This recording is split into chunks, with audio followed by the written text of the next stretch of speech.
还算是个民主国家吗？你光从疫苗这件事来看哦，你刚刚提到了，你当然义愤填膺哦，说对这些年轻人感到不舍哦。对我有一种感觉是，其实他对人民是这样，他不给人活哎。如果你要让大家好好的活下去的话，你挡疫苗干嘛挡成这个样子呢？我们要说慈济的部分，好，那慈济疫苗在今天有点眉目了啦。哦，那自从这个跟小英总统视讯之后，我们以为呢说一样也是开绿灯，没有呢。指挥中心陈时中还说要先让这个台积电呢、鸿海先行哦，这样子啊走得快，才不会呢影响到这个慈济，所以先让他们走。那太扯了吧？那很多人是解读说你这不是怎样按下暂停键，是不是？那在今天我们看到行政院反而是行政院开绿灯，说比照办理，一切专案处理。指挥中心、行政院、总统府到底在演哪出啊？对，我觉得这个事情哦，就是荒唐啊！为什么？就是现在变成是一国多制了嘛？是不是？而且这个不是就是抢时间的呀？是啊，救命因为你想想看，一条一条的这个人命，它都是对每一个家庭来讲呢，它都是非常非常宝贵的。所以上次我记得我上节目的时候，真的也是很气，我就觉得就是说，哎，你现在插别人的队，你有没有考虑到被你插队的人？他对他的家人，然后他因为这样子受伤，或因为这样子确诊，你说施打顺序嘛？对，因为造成这个伤害，你有没有考虑到，当你今天你插队的人，你自己觉得哦，我是特权，我偷偷摸摸的，但你有没有考虑到过被插队的人，如果因为这样的情况之下遭受到，那他的家人怎么办？你知道，所以我觉得人还是应该要将心比心了。可是插队当然不可取，可是追根究底就是我们疫苗不够。对不对？所以要排除这些顺位，要不然的话都求你打了，好不好？对，没错。你也讲到一个真正归根究底，就是说为什么今天会造成插队的一个情形啊？因为今天我其实还看到一个，就是说法院的那个这个法官那个他太太确诊啊的这个讯息嘛。那法官呢，他也出来争取，就是说他应该优先施打。那我个人其实也觉得法官他才是真正的，因为他开庭的时候他是面对第一线，不管是法官也好，或者老百姓开庭，老百姓其实都有风险嘛。所以我其实真正反对的是什么？我真正反对是他第二列的，比如说像那个丁仪明啊，所以那天我为什么我会很气的原因，丁仪明算什么重要的这个人物，他必须是一定要先打。有这个必要性的。那回归到千惠刚刚提到的，那今天为什么大家都会争取应该要先打的原因，就是疫苗缺乏。现在疫苗缺乏，你还挡成这样？你说你鸿海还有这个台积电开绿灯了，可是鸿海其实最早6月1号就提了，到现在已经是1个月过去了耶。我觉得根本不需要去挡它了哈。所以不管是那个小英总统也好，我觉得这个行政单位也好，应该要悬崖勒马。为什么呢？因为你就全部都开放。他们有本事让他的疫苗在最短的期间之内进来，我觉得这个就是他的本事啊！你为什么要去担心他出来有这样的本事，他妨碍了你吗？没有，他是帮你解决问题。当然，他比你能干，但事实上面已经证明，今天台湾的人民的确是比台湾的行政单位的政府的官员、政务官其实能干，这个是已经不争的事实。所有的问题都是台湾人民在解决。缺乏医疗器材，我们看到贾永杰，我们的美丽的这个天使，他来解决。你陈时中讲说你需要这个很久的时间，巴拉巴拉巴拉的理由，一缸子的东西，人家不需要，人家几天就把你需要一缸子的时间才能够解决的事情，几天他就把它解决掉，而且他把这个实体呢送上来啊。那我们看到说，你行政单位什么东西不做，你好歹就是不要挡。我记得网络上面，那为什么陈时中要挡？一直挡，一开始还说慈济给他造成困扰，要不要不是面见总统，我觉得他这个就没下文了。对，因为我想我觉得那个陈时中，所以我觉得他可能太累了。然后见了小英总统之后就要放行了，结果陈时中还是不放行，说你先缓缓吧，让台积电、鸿海先。对，为什么啊？对，所以不能同步吗？这有冲突吗？绝对没有冲突。我们知道那个慈济呢，在全球它的信徒是非常非常多的，办事效率对，而且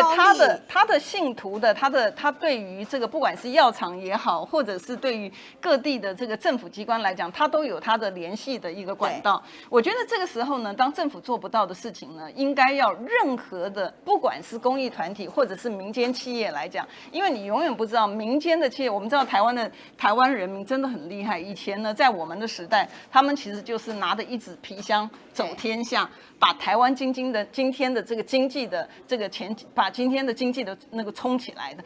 那你这个时候呢，疫苗的部分，你既然，所以那天那个石次长在讲的时候，我也觉得对他很感冒的一个原因呢，就是说他就讲说全部他什么东西钱他都要了，因为立法院在审预算的时候，他们都要这个钱要那个钱的。可是问题说你钱拿到呢，那你好歹就按照你原来编列的目的去买嘛，去买疫苗嘛。对。那你又说你买不到，那买不到也没关系。那买不到的情况下，现在民间自己掏腰包对，也不是花你的钱，你的预算啊。对，也没有啊，人家自己掏腰包起来，然后去买，你还去卡人家，他就没意思。如果今天你说你只有缺的只有1% 而已，那你就说哎这个不要，这个政府有其他的规划，那还勉强说得过去。但今天不是哦，你的施打率的部分是国际的末段班。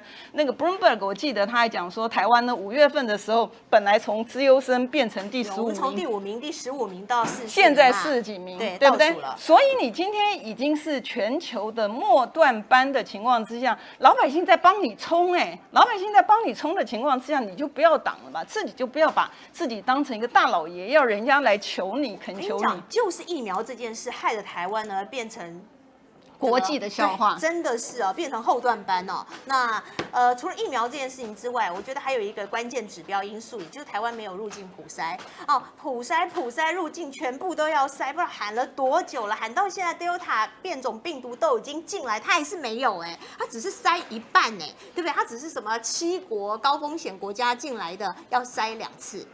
就是回来先筛，然后隔离期满再筛，其他国家呢只有隔离期满才筛。那边喊着，终于我们看到，终于在今天，指挥中心说从明天开始入境全面普筛都2筛。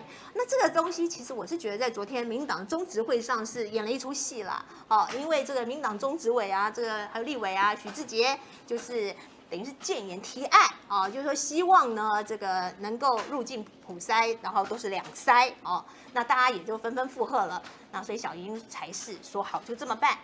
陈时中才改口那我其实真的是不了解为什么要拖到这个时候啊？我们死了多少人呐，对不对？你如果小英不做这样的一个裁示，那你指挥中心还真的是见了棺材也是不掉泪哦。是啊，所以这个问题就是说，回归到我一开始的时候提到，我说这个民进党政府呢，荒唐到他不问事情的是非，只问你政党的颜色。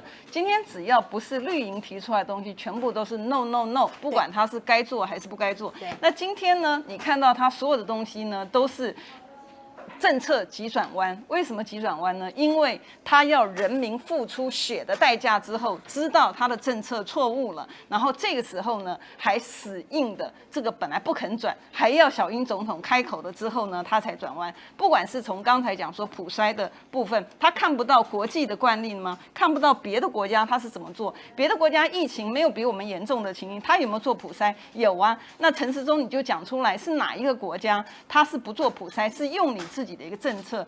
没有任何一个国家是这样做。我们看到这个快筛门的部分，同样的也是好，那个金门的部分杨振武不可以，然后呢这个郑文灿的部分就可以。你的所有的东西全部都是政治挂帅，全部都是政党的一个颜色在操弄。如果今天是由你民进党政府、民进党的团队付出这个血的代价，那勉强的我们不管。但问题是，今天付出代价的是台湾的人民、台湾的未来，那这个我们就不能不管。其实这样已经是民怨沸腾了啦。那其实自己不要说什么侯友宜、柯文哲在喊，你自己连绿的这个6都的首长呢也都在撑旗卖嘛。郑文灿也都建议啊，你就是一入境就要2筛啊。那我不知道为什么会到这样的一个时间点，就到昨天民进党的中执会上那小英总统才做了这样的一个裁示。我想到的其实还是只有政治也就是说他们现在被民怨逼到这个样子不做不行啦。但是呢，你要做也是我民进党中央做，你而不是把这个功劳让你侯友宜去拿走。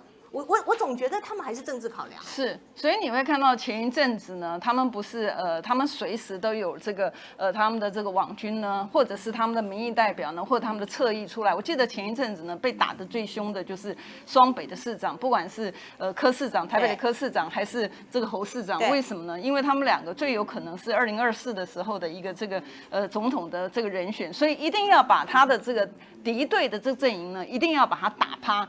那你看到说，其实真正的破口呢，就是3+11的破口啊。到目前为止，立法院提出来说，你的会议记录呢，把你的会议记录拿出来，有一个行政单位他会开会没有会议记录的吗？你相信吗？这个简直是民间企业的时候，他不是要求就是说，哎，你董事会开会，你的议事录在哪里？你为什么不公告？也就是说，他要求民间的东西，他自己通通都不做。这个就是我讲说，双标已经变成你的颜色是绿色的，你流的绿色的血，你就可以法定的规定你完全不遵守。但一般的老百姓呢，就必须要活在你非常严苛的法律规定之下。台湾曾几何时会像印度一样是有个阶级的制度？台湾不可以有阶级制度，因为台湾是民主国家。台湾从以前到目前以来，这些的民主的成果是人民血汗的一个造成的一个成果。我们不愿意也不同意从民主的制度回到专制独裁的一个制度。可是委员，你觉得民进党政府有在怕的，有在甩民意的吗？我要讲，因为你刚刚特别提到了3+11那个破口，好，那还有会议记录应该要查。那么确实，关于这一连串的防疫疏失，监察院说要约谈陈时中，结果那个消息一传出之后呢，就换来苏院长一句说不厚道，不厚道。讲完了之后，果然监察院就缩手啦，不查啦。所以我在想说，天哪，这是厚道还是厚脸皮啊？对，这个完全跟厚道无关因为依法行政呢是我们的一个民主国家的一个体例。你本来监察院你设置的一个目的，那时候大家都讲说废考监了，因为考监废了吧？我要说，对，因为你没有功能性的话，你只是让老百姓的钱，你干脆把这些的钱节省下来尤其是像现在很多的民间的疾苦，尤其像今天不是讲说那个育儿津贴吗？我们看了之后也觉得它简直是笑话一场。为什么年轻朋友们，你规划出来的一个东西，老百姓都是看得到，可是他吃不到。那你看反倒是就是说，民间他也做的这个育儿部分呢，很多的民间企业呢，他为了要鼓励这个员工呢能够去生育，所以他也有一些的民间能做的事情，你政府这么晚你才提出来，那现在很多都民间在做政府的事，是，所以网络上面就有一个梗图嘛。网络上面的梗图呢，我觉得有时候这些的这个网络上面梗图呢，这些的创作家呢，真的我觉得他真的，我们在这边讲话讲了半天，还不见得他的一张的图表上面很清楚。他上面我记得上面就直接讲说，现在台湾呢是民间做政府的事，政府呢，因为他只有考虑到这个炒作这个股票啊什么东西的，所以他下面的一个梗图上面就是说，但是政府在做商人的事，你知道，所以我觉得这真的是，台湾曾几何时能够走到今天这样的一个地步，真的也是很难想象。所以真的不能够再包容这些的无为无能，而且甚至违法乱权的这些的行政团队。所以监察院就是这样子不查了，是不是？我们也不用寄望监察院了，对不对？我们还是会质询呢，我们还是会质询。我们就是说，我们虽然在立法院里面我们是少数党，每一次只要提案呢没有办法表决的时候，我们是一定表决输了但是我觉得将来呢这些的东西呢都全部留下来，我们也期待呢哪一天呢转换执政党的时候呢，这些东西该追究的东西呢都应该追究。对，可是立法院这个你知道现在也几乎都被民进党所把持啊，因为上个星期坐在旁边的是赖香伶委员，我也问他同样的问题，他说那怎么办？就是继续啊，只能继续做，继续监督啊。对，因为你现在在监督的情况之下，他就已经这么嚣张了。那如果说你不监督，你在放任，那是民意机关呢？对，你如果不监督，你在放任的情况之下，我觉得那个破口、那个伤害、那个损害、那个速度加速。这个沉沦的速度呢会更快。好，那你刚刚有特别提到了，所以今天整个的台湾的局势啊弄成这个样子，明年2022，民进党好选吗？还是很难选？我会觉得明年我不是选举的专家了我只是不分区，所以我比较在我的专业里面。可是我以这样的情形，以我了解的情况来讲的话，我觉得明年呢，因为民众的眼睛毕竟是雪亮的，所以我觉得选举的部分呢，县市长选举的部分来讲的话，可能对民进党应该是不利啦。可是问题是说，重点是在我们今天所有东西的发生呢，其实也不仅仅是这个县市政府，它其实牵涉到中央的政策。所以我在立法院质询询的时候，我就特别提到，政策的错误它造成的一个损害呢，其实是比贪污还要严重的。对，它是非常，因为它是牵涉到你整个国家的一个未来，所以我们希望就是说，让民众呢能够看清楚这些的错误的政策。我们也希望那个民进党政府能够悬崖勒马，不适任的人，比如说他没有办法解决这个问题。那我觉得这个苏院长也很奇怪，为什么这些东西好像都跟行政院无关，然后好像都躲起来，好像都没有看到，没看到他出现，所以我也觉得很纳闷。亮相一次，然后讲一两句话，就这样子。对，然后真正上火线、挡炮火的，除了陈时中之外，就是蔡英文自己。对，那我觉得真的是很奇怪，但是薪水好像也照领啊，对不对？所以到底是做了什么？而且也没有要被换掉的意思嘛。对啊，我觉得这个真的是，我觉得这个真的也没有会被换掉，不晓得，我不晓得。但是我觉得很奇怪的一件事情就是说，通常来讲，我们的民间企业，如果说你什么东西没有做好的话，就换掉，马上让另外一个人他有一个可以伸展的机会，然后才把这个损害能够降低到最低的情况。所以我们也不太懂，就是说为什么会这个所有的这个一般的这个情形呢，这些的理念呢，这些的正常的运作情，一到了绿色执政呢，它就可以整个都被推翻。对，就说你看陈时中，其实他现在做的，很多人也觉得他好像意兴阑珊啊。你自己也知道，你咨询他的时候讲那个话翻来覆去的，然后那你就会觉得，那包括现在民进党你说像包括这个入境普筛的这个政策，也是打陈时中的脸嘛。对。行政院的那个对慈济的说专案处理，也是打你陈时中的脸嘛。那摆明了你就是不适任了，你坐在这个位上。那也不把它换掉。对啊，这所以我在讲说这个他们的这个运作哈，他们思维逻辑跟他们的运作的方式呢，都脱离正轨了。对，都脱离正轨。所以，但是如果是你私人的事情，你脱离正轨，基本上来讲，当然没人要管哈。但是问题是说，这个是公众的事务，公众的事情呢，你把它当成一个私人事务在处理，然后你脱离正轨。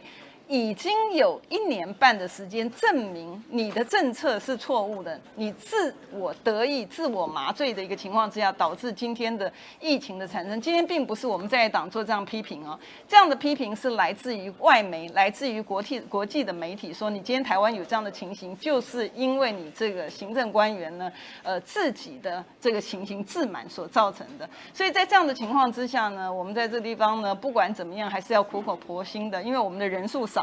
表决不过你执政党的这个，但是我们还是要苦口婆心，一而再再而三的提醒，真的为了台湾人民，为了台湾的未来，真的停损吧，把不适任的人就拜托换下来吧。